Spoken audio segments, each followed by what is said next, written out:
এই বিষয়গুলো সব সময় অ্যাভয়েড করার চেষ্টা করবেন। নাম্বার 1, হিংসে করা না প্রিয় বন্ধু। জীবনে কখনো হিংসে করবেন না। যে মানুষটা ভালো কিছু অ্যাচিভ করেছে তাকে দেখে শিখুন।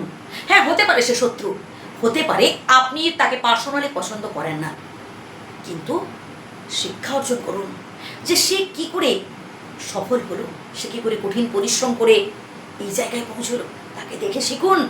শেখায় শেষ নেই ভাই। একটা ছোট্ট শিশুর থেকেও আমরা অনেক কিছু শিখতে পারি। এর পরের পয়েন্টটা তো আরো গুরুত্বপূর্ণ। নাম্বার 2, কখনো অহংকারী হবেন না। জীবনে সময় বদলাবে। আজ হয়তো আপনার কঠিন সময় চলছে, আজ হয়তো আপনার সময় খারাপ চলছে, এরপর দেখবেন ভালো সময় আসবে। আর ভালো সময় এলে বা যাদের হয়তো এখন সুখ চলছে, আনন্দের সময় চলছে, ভাই কখনো জীবনে অহংকারী হবেন না। আমার প্রচুর টাকা আছে, আমি পৃথিবীটাকে কিনে নিয়েছি, সব মানুষ আমার সামনে মাথা নত করে দাঁড়াবে, এমনটা ভাববেন না ভাই। ভালোবাসা দিয়ে ভালোবাসা পাওয়ার চেষ্টা করো, হৃদয় থেকে ভালোবাসুন। টাকা, রূপ ভাই এগুলো হচ্ছে দুদিনের, ও সময়ের সাথে সাথে পরিবর্তন ঘটে, কিন্তু ভালোবাসা, হৃদয়ে যত বেশি ভালোবাসা থাকবে তত বেশি ভালোবাসা আরো বাড়বে। এর পরের পয়েন্টটা তো আরো গুরুত্বপূর্ণ, তা হলো অপরের সাথে তুলনা করা, যেটা আমরা অনেকেই করে থাকি। আমরা পাড়া প্রতিবেশীর সাথে তুলনা করি, আমরা তুলনা করছি হচ্ছে বন্ধু বান্ধবদের সাথে।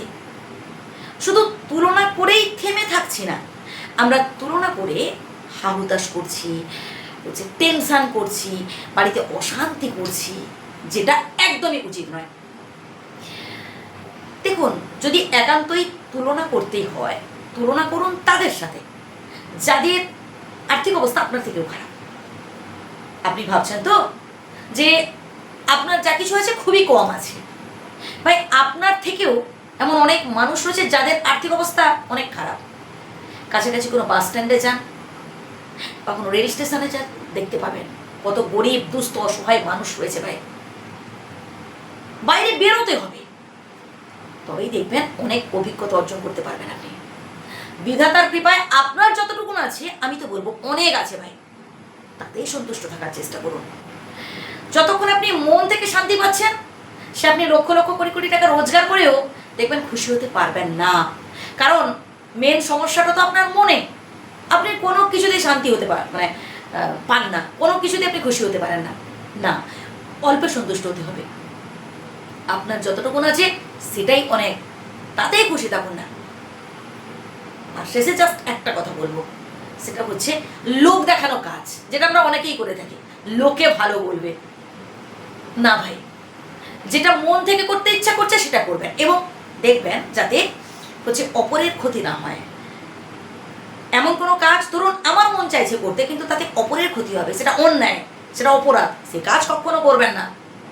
যেটা ন্যায়, যেটা ভালো কাজ, যেটা 10 জনের উপকার হবে, যেটা সমাজের মঙ্গল হবে এবং নিজেরও ভালো হবে, সেই কাজ আপনি করতেই পারেন।